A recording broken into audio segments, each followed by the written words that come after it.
It's funny how, like, no matter what you're doing these days, communication is key. Oh, absolutely. Seriously, whether you're trying to, nail that job interview, get your team on board with a new idea, or even just have a good, deep conversation with someone, it all comes down to how well you can actually get your point across. Is the foundation, really. Yeah, and it goes way beyond just, like, giving a formal speech or presentation. It's, like, embedded in everything we do. Totally. And that's exactly what we're going to be, diving into today. We're talking effective communication. We are. And lucky for us, we've got these awesome excerpts from Chen Fei's book, Mastering Speech. So, we want to really extract the gold from this, the stuff that's going to actually help people level up their communication game. Absolutely. The aha moments. Exactly. So think of this as your, like, crash course in the art and science of, well, making your words matter. I like that. Making your words matter. Right. Because this book, it's packed with insights. It covers everything from, like, conquering those pre-speech jitters to, actually structuring your message so it lands. Right. Like how to organize your thoughts so they actually make sense to other people. Yeah, exactly. And what's really cool is these aren't just tricks for, like, big presentations or anything. These are, like, fundamental principles that apply to any time you need to connect with someone. Anytime you need to get your message heard, really. Yeah, and we're going to cut through the BS too. We're not interested in those, like, generic tips you hear all the time. Nope. We want to give you practical stuff you can actually use. Exactly. So, okay, the book starts off by asking this really, like, fundamental question. Why should we even care about getting better at speaking? Right. Why bother? And Chen Fei, he uses this killer quote from Warren Buffett to kind of drive the point home. Buffett basically says that being able to speak well is either going to be like this huge asset in your life, something that pays off for years to come, Decades, even. or it's going to be this major liability that, like, constantly holds you back. It's a powerful way to frame it. It is. It's kind of blunt, but I think that's what makes it stick. Yeah, it gets your attention. And what I think is really interesting is how Chen Fei expands our idea of what a speaking opportunity even is. Oh, yeah. Good point. Because it's not just about standing on a stage in front of, like, 1,000 people, right? Right. It's every meeting you go to, every time you have to present an idea to your boss, every time you try to explain something to a colleague. It's woven into our daily lives. Yeah, it's those everyday interactions, too. And there's this great anecdote in the book that really shows this. It's about this guy, a welder, who was, like, amazing at his craft. Oh, yeah, I remember that story. This guy could create these incredibly precise instruments with, his welding tools, but when it came to speaking, he would just freeze up. Classic stage fright. Totally. He just read from a script, eyes glued to the page, no real connection with anyone. But what's so cool about this story is how much he changed. Right.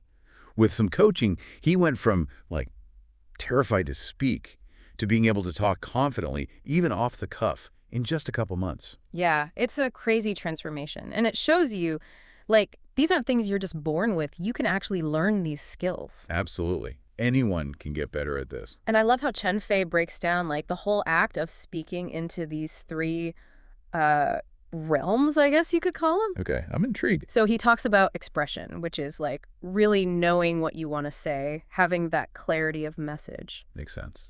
Then there's empathy, which is being able to understand your audience, what they need to hear, tuning into them. So it's not just about you, the speaker. It's about connecting with the people you're talking to. Exactly.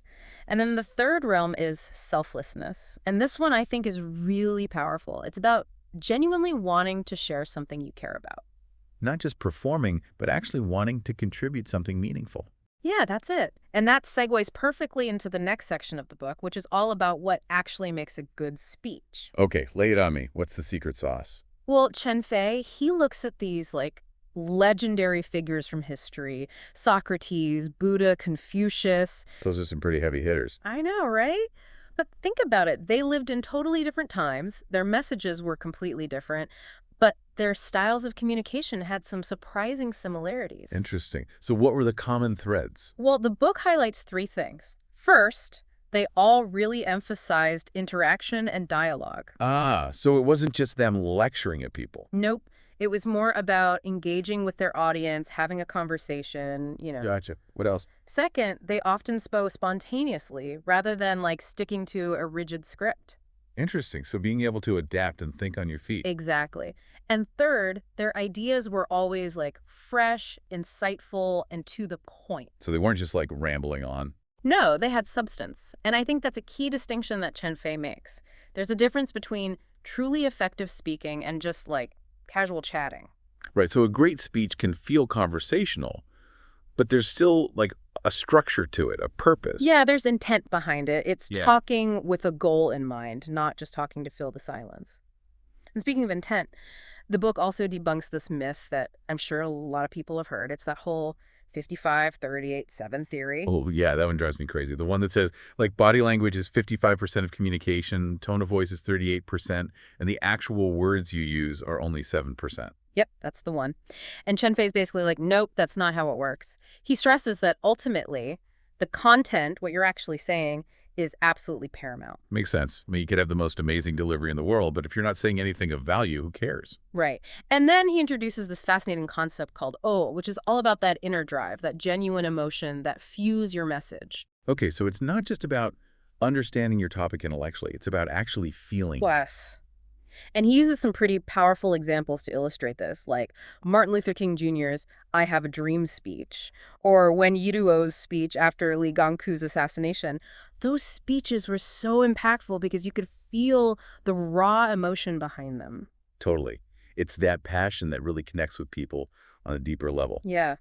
And Chen Fei even shares a personal story about a speech competition where he went in totally focused on winning and ended up bombing because he wasn't actually, like, connecting with his message. That's a good lesson, though. It's not about the accolades. It's about the connection. Right. It's about sharing something you truly believe in. And that leads to this really key idea in the book, which is that a truly great speech is a combination of you and O, is like the techniques, the skills, the how-to of speaking. Well, the tools of the trade.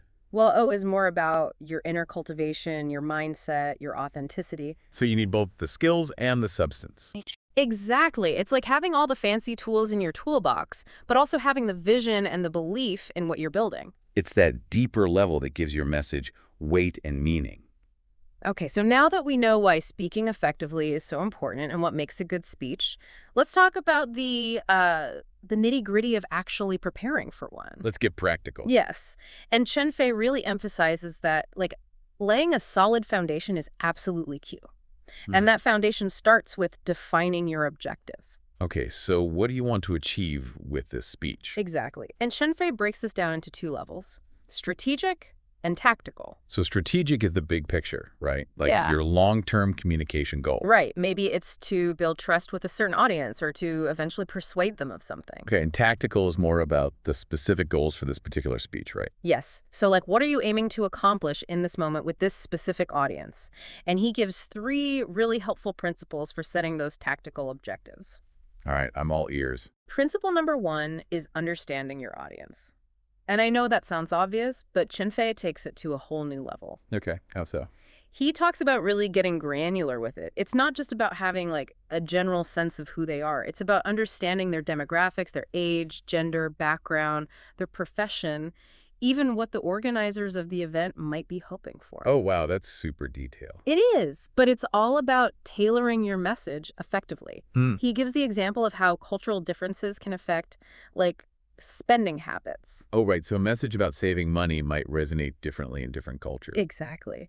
And then there's the classic example of Obama, who was known for tailoring his speeches to different audiences, like, you know, speaking differently to high school students than he would to a group of CEOs. That makes a lot of sense. You wouldn't talk to your grandma the same way you'd talk to your friends. Exactly.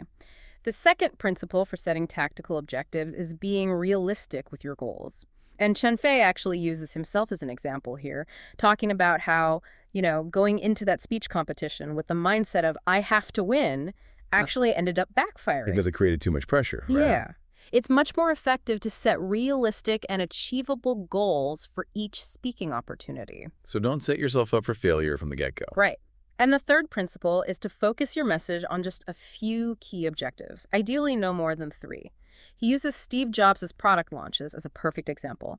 Think about the iPod. The message was 1,000 songs in your pocket. Simple, clear, memorable. Same with the MacBook Air, the world's thinnest laptop. Just one core idea that sticks with people. Less is more, huh? Exactly. Don't try to cram in too much. It just dilutes your message. So once you've got your objectives down, what's next? Next is something Chen Fei calls keen, which basically means understanding your audience's needs. It's not just knowing who they are superficially, but like really getting into their heads. What do they care about? What are their pain points? What are they hoping to get out of this? So it's about figuring out what makes them tick. Yeah, and he gives 5 key aspects to consider when you're trying to understand those needs. Demographics, age group, gender composition, professional characteristics, and the organizer's expectations. It's like building a profile for your ideal listener. Exactly. And this isn't just something you do passively either. He really stresses trying to anticipate your audience's thoughts, even preparing for the different reactions they might have. That's interesting. So like preemptively addressing potential counter-arguments or questions they might have. Exactly. And then, of course, comes the big question. What are you actually going to talk about? Right. What's the topic? The neen, as Chen Fei calls it. Yeah. And he makes it very clear. Your content has to be relevant and useful to your audience. Don't just talk about something because you find it interesting. It has to connect with them. It's got to resonate, right? Yeah. And he gives 4 categories of content that he says usually resonate really well. The first is anything related to basic living. Think practical advice, product demos, things that help people in their everyday lives. Makes sense. People are always looking for ways to make their lives easier or better. Totally. The second category is content related to morality and law. This can be really powerful because it taps into our sense of right and wrong, our shared values. So like topics about social justice, ethics, things like that. Yeah, exactly. And the third category is all about emotions. It's those universal human experiences that we all connect with on a deeper level. He uses Fu Shao's insights on marriage as an example here. She's a great speaker, by the way. Oh, I've heard of her. She's really engaging. Yeah, she is. And the last category is content related to personal value and self-realization. These are the speeches that inspire us, the ones that make us want to be better versions of ourselves. He highlights Liu Yuanyuan's speech on social mobility as a great example of this. I love that. Speeches that give you that motivational boost. Yeah. And the key takeaway from all these categories is that they tap into something fundamental within us. They're relatable, they're meaningful. Exactly. Okay, so we've got our objectives, we understand our audience. Now let's talk about crafting a compelling message. And it all starts with the title. Oh yeah, the title's important. Super important. Chen Fei says it's like the eyes of your speech. It's the first thing that draws people in. And he lays out 2 really important criteria for a good title. Okay, tell me. Number 1, it has to be memorable. People should be able to remember it easily later on. And number 2, it needs to be suggestive, spark curiosity, make people want to learn more. So it's got to be catchy, basically. Not too technical or boring. Right. And he gives 4 specific methods for crafting titles that work. The first one is abstracting, which in Chinese is abstract. Abstracting. Yeah. So this is where you take the essence of your content and you express it in a more metaphorical or evocative way. He uses the example, my youth's base color. It's intriguing without being too literal, Yeah, makes you want to know more. What is this base color? What does it represent? Exactly. The second method is all about creating suspense. The Chinese term for this is suspense. Suspense, right? So this is where you really try to pique the audience's curiosity right off the bat. The example he gives is from 16 centimeters to 2.5 millimeters. Oh, wow. Yeah, what does that even mean? You got to know, right? Right. It creates a hook. The third method is presenting a viewpoint, or suzhou. Okay, so you're making a statement with the title. Yeah. It's often something a little provocative, something that challenges conventional thinking. Liu Yuanyuan's title, It's Hard for the Poor to Produce the Elite Again, is a great example. That's definitely a statement that would get people talking. Right. And the last method for crafting titles is asking a question, or... Questions. Okay. Always a good way to engage people. Yeah. So you just pose a question in your title to get people thinking, like, what is true civilization? Or how should women live? Those are big questions. They are, but that's the point. It gets people engaged from the start. Okay, so beyond the title, you obviously need actual content. Chen Fei calls this ta. And he emphasizes the power of using your own experiences, your personal stories, as content. So it's not just about generic information. It's about bringing your own unique perspective. Exactly. People connect with authenticity. He gives a great example of a neurosurgeon who, in his TED Talk, actually shared his own experience of going through electroshock therapy. Wow, that's vulnerable. It is, but that's what makes it so powerful. And it brings up this important point. balancing what you want to say as a speaker with what your audience actually wants to hear. Chen Fei says you have to stay true to yourself, but also be mindful of who you're talking to. So not just pandering, but also not being completely self-absorbed. It's a balance. Exactly. And, he actually uses Steve Jobs as an example here.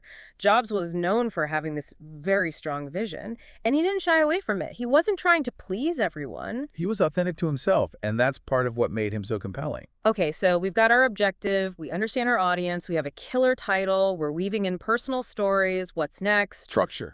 It's all about organizing your thoughts. And Chen Fei points out that effective speaking really reflects clear thinking. So he gives 5 models for structuring a speech. 5 models, okay. Lay them on me. All right. The first one is the deductive structure, which in Chinese is yi fe. It's kind of like a pyramid. You start broad with your main point, then you support it with details and examples, and then you often restate that main point in the conclusion. So general to specific, and then back to general. Yeah. Point elaboration summary. The example he gives is Liu Yuanyuan's speech, No Zuo, No Dai, No Life. That's a good one. It's classic. Okay, model number 2, the inductive structure, or sha. This is the reverse of deductive. You start with specific examples, stories, or pieces of evidence, and then you build towards a broader conclusion. So specific to general. Right. Examples, conclusion. Steve Jobs' famous Stanford commencement address is a great example of this. Oh, yeah, the one with the 3 stories. That's the one.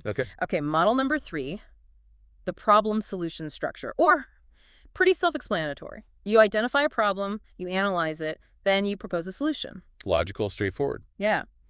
He uses Shun Hao's speech on why we debate and Liu Yuanyuan's it's hard for the poor to produce the elite again as examples. Interesting. So you present a problem that people care about, and then you offer a potential solution. Exactly. Model number 4, the chronological structure, or Time-based, okay. Yep. You structure your speech according to a timeline, like past, present, future. Li Yun's speech for Xiaomi's 10th anniversary is a good example. He told the story of the company's journey over time. That makes sense. A natural progression. Right. And finally, model number 5, the parallel structure, or UNC. This is a bit more flexible. It's keyword based.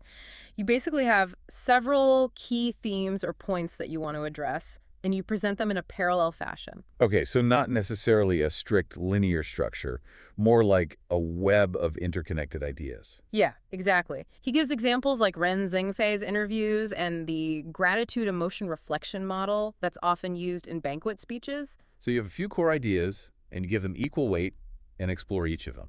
The point of all these structural models is to give your speech a clear roadmap. Makes it easier for you to deliver and easier for the audience to follow. It's all about clarity. Okay, so we've covered a lot. But before we wrap up, I want to circle back to something we touched on earlier. That inner drive, that passion, because Chen Fei says this is absolutely central to powerful speaking. I remember that. Yeah. He was talking about how it's not just about, technique or delivery. Right. It's about having that genuine fire in your belly. And there's this really cool story in the book about a biologist who had a severe stutter. But when he started talking about his research on Tibetan antelopes, something he was truly passionate about, he spoke fluently with no stutter at all.